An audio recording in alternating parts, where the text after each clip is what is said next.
नमस्कार। शराब घोटाला, पिछले 2 साल से यह शब्द आपने कई बार सुना होगा। 2 साल से बीजेपी की सारी एजेंसीज कई रेड मार चुकी हैं, कई लोगों को गिरफ्तार कर चुकी हैं, लेकिन अभी तक एक भी पैसे का हेरफेर कहीं नहीं मिला, कहीं से एक भी पैसा नहीं मिला। अगर भ्रष्टाचार वाकई हुआ है तो इतने करोड़ों रुपए गए कहां? क्या सारा पैसा हवा में गायब हो गया? सच्चाई यह है कि किसी तरह का कोई भ्रष्टाचार हुआ ही नहीं। अगर होता तो पैसा भी मिलता। ऐसे फर्जी केस में आम आदमी पार्टी के कई नेताओं को इन्होंने अभी तक जेल में रखा हुआ है। किसी के भी खिलाफ कोई सबूत नहीं है, कुछ साबित नहीं हो रहा, खुलेआम गुंडागर्दी चल रही है, किसी को भी पकड़ के जेल में डाल दो। अब बीजेपी मुझे गिरफ्तार करना चाहती है। मेरी सबसे बड़ी संपत्ति, मेरी सबसे बड़ी ताकत मेरी ईमानदारी है। झूठे आरोप लगा के, फर्जी समन भेज के ये मुझे बदनाम करना चाहते हैं, मेरी ईमानदारी पे चोट करना चाहते हैं। इन्होंने मुझे समन भेजे हैं।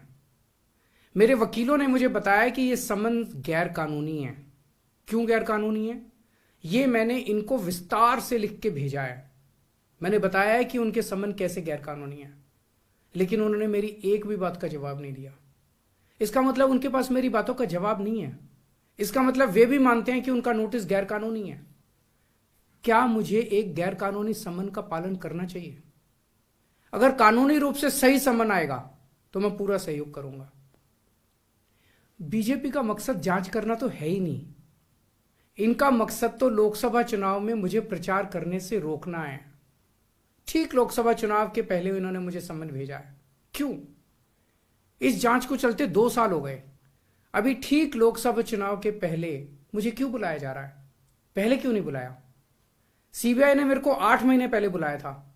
मैं सीबीआई में गया था, उनके सारे जवाब भी दिए थे।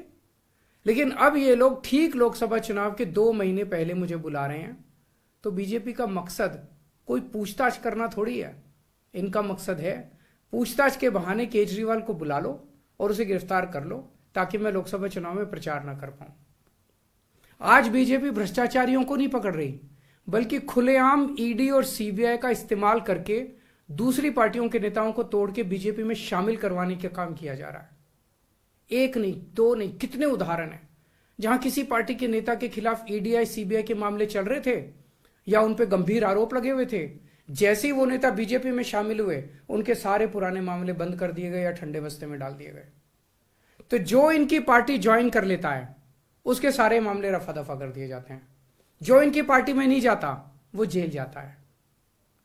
आज मनीष सिसोदिया, संजय सिंह और विजय नायर इसलिए जेल में नहीं है कि उन्होंने भ्रष्टाचार किया है, वो इसलिए जेल में है क्योंकि उन्होंने बीजेपी में शामिल होने से इंकार कर दिया है। आज हम बीजेपी का मुकाबला क्यों कर पा रहे हैं? क्योंकि हमने कोई भ्रष्टाचार नहीं किया। अगर हमने जरा सा भी गलत काम किया होता तो दूसरे भ्रष्टाचारी नेताओं की तरह आज भी हम बीजेपी में शामिल हो चुके होते आज तक। इस तरह देश के ईमानदार नेताओं को जेल में डाल के और भ्रष्टाचारियों को अपनी पार्टी में शामिल करवा के ऐसे तो देश आगे नहीं बढ़ सकता। ये क्या चल रहा है? ये जो कुछ भी चल रहा है बहुत खतरनाक है। ये हमारे जनतंत्र के लिए बहुत गलत है। इसे रोकना होगा। मैं हमेशा देश के लिए लड़ा हूं। मेरा तन मन धन देश के लिए है। मेरी एक एक सांस देश के लिए है। मेरी खून की एक एक बूंद देश के लिए है।